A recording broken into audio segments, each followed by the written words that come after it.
অভাগা যে সার্টিফিকেট পাওয়ার পরেও একবার আবেদন করতে পারে না, আমরা সেই অভাগের দলে পড়ে গেছি। আমার এই 17তম 35 ব্লকের ছাড়াও আগে 3টা নিবন্ধন আছে, কিন্তু এনটিআরসি আমাদের আবেদন থেকে বঞ্চিত করে। বারবার সরকার গণবিজ্ঞপ্তি দেয়, যদি আবেদনের গণবিজ্ঞপ্তিতে পদসংখ্যা থাকে 56,000, তারা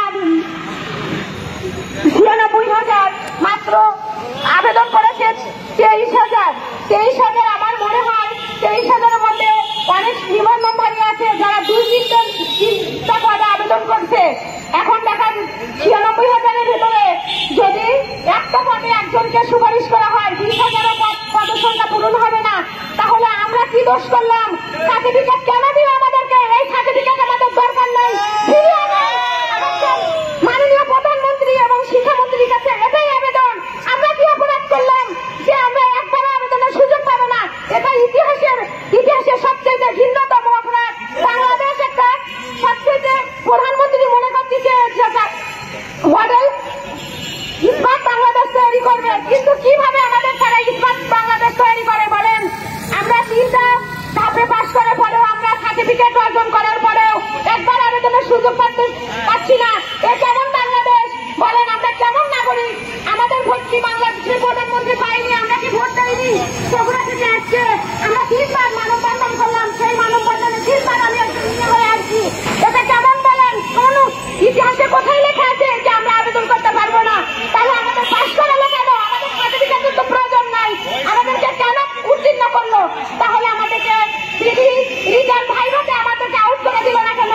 বলতে পারতো যে আমরা অযোগ্য, আমরা 35+ হয়ে গেছে, আমরা আমাদেরকে কেন আবেদন আশ্বাস দেখে আমরা আজকে রাস্তায় একজন শিক্ষিত মেয়ে হয়ে এখানে বক্তব্য দিতে হচ্ছে, রাস্তায় শুয়ে থাকতে হচ্ছে। এর মতো দুঃখ কোথায় বলেন? এই দুঃখ আমরা কোথায় রাখবো? আমরা কি সত্যি বাংলাদেশের নাগরিক? আমার তো মনে হয় না যে আমরা বাংলাদেশের নাগরিক।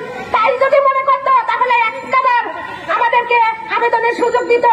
ওনারা মনে করতেছে আমাদেরকে সত্যি যদি আবেদনের সুযোগ না দেয় আমাদের পাশ করার প্রয়োজন ছিল না, কেন আমাদেরকে পাশ করালো বলেন? এটা মাননীয় প্রধানমন্ত্রী এবং শিক্ষামন্ত্রীর কাছে আবেদন, আমাদের তো পাশ করার দরকারই ছিল না, আমাদেরকে ফেল করে দিত। কেন সার্টিফিকেট দিয়ে আমাদের আশা দিয়ে আমাদেরকে বঞ্চিত করলো?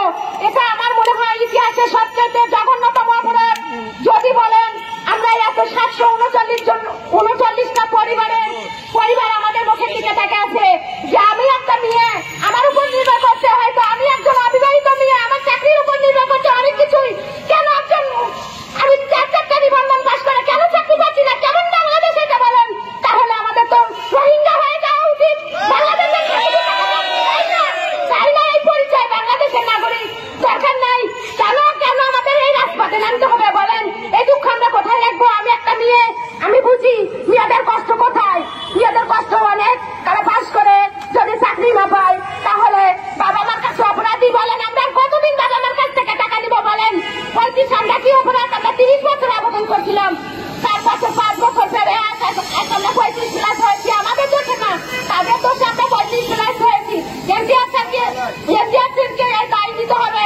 আমি চাই, আমি 17তম 35+ সবার পক্ষ থেকে চাই আমরা 739 জন, তারা যেন সবাই আবেদন করতে পারে। সেই সুযোগ মাননীয় প্রধানমন্ত্রী এবং শিক্ষামন্ত্রী যারা আপনাদের মাধ্যমে যেন সংবাদপত্রের মাধ্যমে তাদের কাছে পৌঁছায়। আমার মাননীয় প্রধানমন্ত্রী এবং শিক্ষামন্ত্রীর কাছে এইটাই